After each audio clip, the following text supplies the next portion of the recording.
Hey internet friends, the season finale of 2024 is really ramping up. We've got it all. Potential World War III scenarios, alien UFO psyops, Bitcoin coming in hot at over $100,000, and CEOs and Rothschilds falling like dominoes. America is one big experiment and also a full-time reality TV show. And on this week's episode, Brian Thompson, the CEO of United Healthcare, well, he got kicked off the island. The tone police is out here in full force on this incident with the "watch your tone, you can't say that."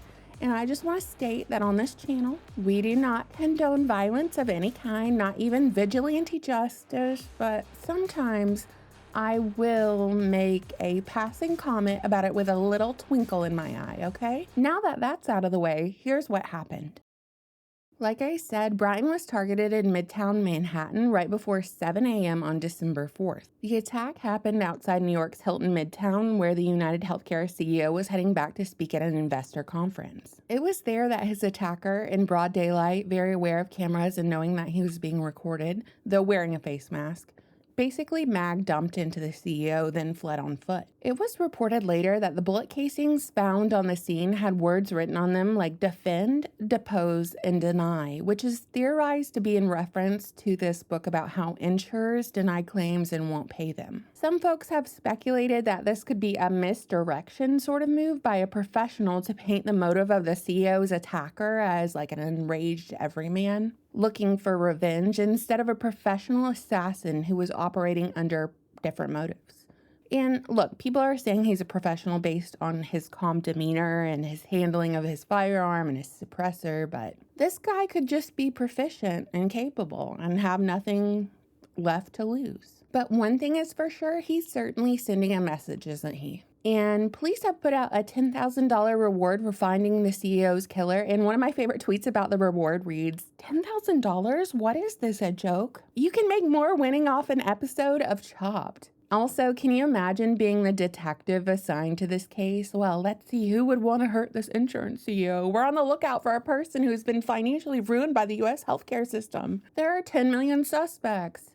And, when you deny someone's wife or mom coverage, they might take it personally. And how many family members wake up every day? How many family members woke up this morning and said, my family member would be alive if United Healthcare paid for their treatment or their life-saving surgery? Also, as an interesting detail that might or might not matter, reported back in April of 2024 between October 2023 and February 2024, United Health Group Chairman Stephen Hemsley, along with Brian Thompson and other executives, sold $101.5 million worth of company shares right before the DOJ antitrust investigation into the company became public knowledge. There is no sign that these trades were part of regular trading plans, and United Health stock value dropped after the investigation news came out. Which I'm just saying to show you how this news affected the company. So they're not really above getting their hands dirty no matter how you slice it. Selling off company shares advantageously or deceptively denying life-saving treatments or refusing to cover costs for medications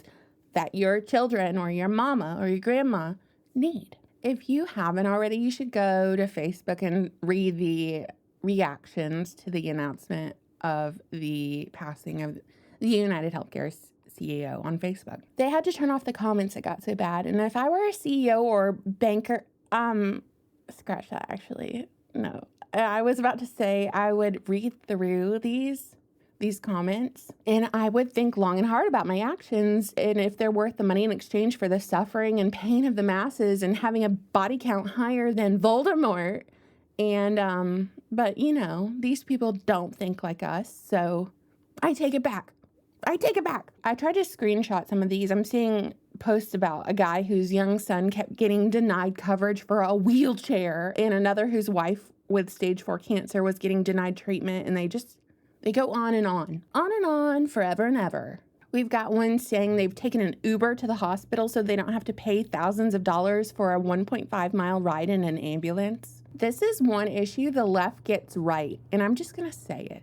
They don't get it right for the right reasons, though.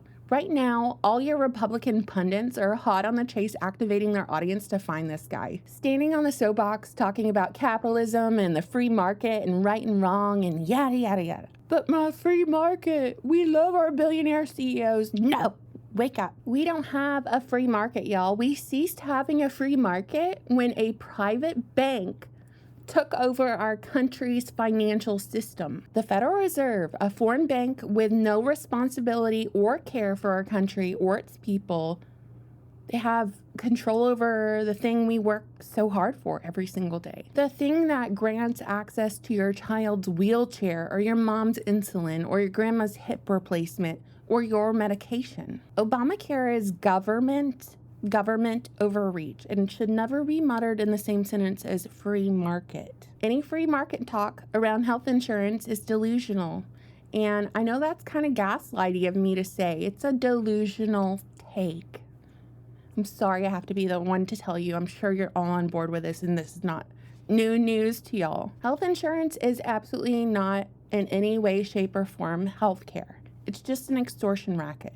We don't live in a capitalist society. We don't live in a free market. And health insurance has been wrecking the middle class for decades. It's just basically a weapon that has huge incentives to prey on people's fears. And when those fears come to pass, when those fears are recognized, the claims are rejected. And this whole corporate veil that protects this mafia-style scumbag group from personal accountability and liability is essentially the problem. And in fact, after this incident, major health insurance companies have started removing their leadership pages, which list names and photos of their executives, so that information of who's in charge isn't readily available to the public. Like I said, they've released images of this guy and a $10,000 reward. He apparently got on a bus from Atlanta and went up to New York for this. I don't know, I'm looking at his picture. He looks like 3 raccoons in a trench coat to me. It's interesting because Anthem, Blue Cross Blue Shield announced that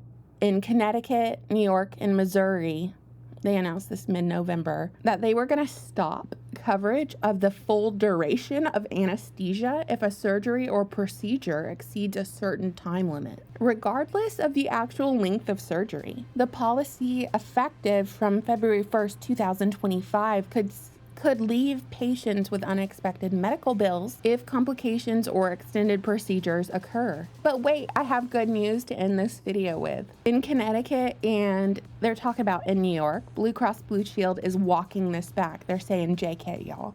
Just kidding. I was just kidding. Come on. You guys know I was just... And reversing this policy announced yesterday. Missouri still in limbo, but wow, what a change of heart. I wonder what prompted this. What do you think, internet friends? You know, I always look forward to your comments. Thank you so much for watching, subscribing, and buying my book, The Deep State Encyclopedia. Bye.